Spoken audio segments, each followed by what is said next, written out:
Инцидент се случил на паузата од собраниската седница за реконструкција на владата, алармираа пратениците од опозицијата.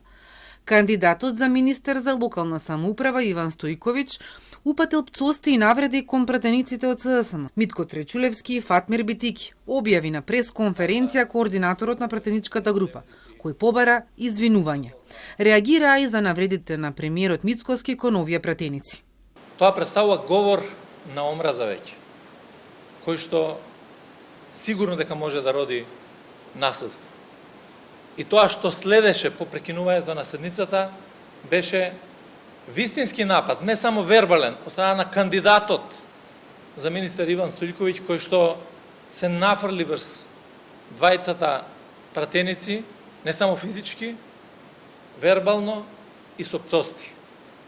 Мислам дека не доликува на кандидат за министер кој што треба ова собрание да го избере.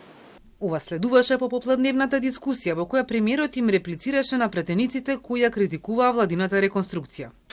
Милуваат ова да го наречат нова енергија, но енергија без инклузивни вредности завршува во самоволие, чија цел е коалицијските партнери да се сведат на протоколарна присутност, а секоја плуралност што не се вклопува во тесниот поглед да биде дисциплинирана или декоративна. Дури и овој фрустриран мизоген лик во политиката единствено ќе остане препознат по тоа што најчесто својата етничка припадност ја користи за да ги покрие своите слабости. Очекувано е изназначувањето на Стојковиќ за министер за локална самоуправа, со што српскиот свет во Македонија добива позиција губернатор на 80 македонски општини. Не ви сметаше да трчате на бања да го убедувате и да нудите се и се што за да гласа за промена на името. Тогаш не ви сметаше Иван Стојковиќ.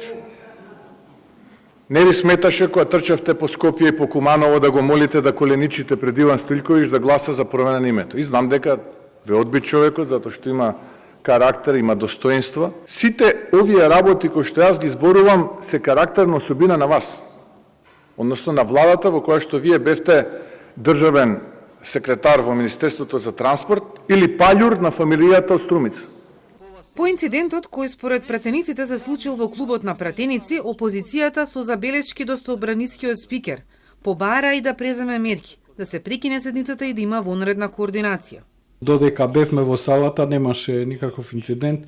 Јас многу лошо се чувствувам поради тоа што се случило. После тоа разбрав после паузата и дискутирав и со пратеникот Фатмир Битичи, значи ќе се превземат сите мерки според етичкиот код каде што сме го донеле заедно. По координацијата во име на парламентарното мнозинство се обрати координаторот на ВМРО ДПМН. Од опозицијата пак реагираа дека тоа не било договорено.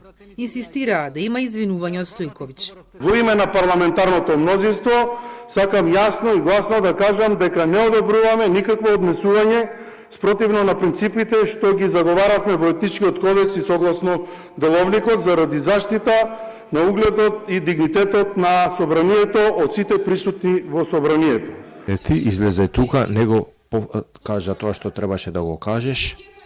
Ти не си винок во никад. Друг треба да побара извинување, еднаш тој што доаѓа за министер, треба да побара извинување што го направи цело ова и потоа на премиерот, значи бараме од премиерот да преземе мерки. И ако вие продолжувате со ова... Откако Гаши сепак ја продолжи седницата, пратениците од СДСМ и ДУИ ја напуштија салата.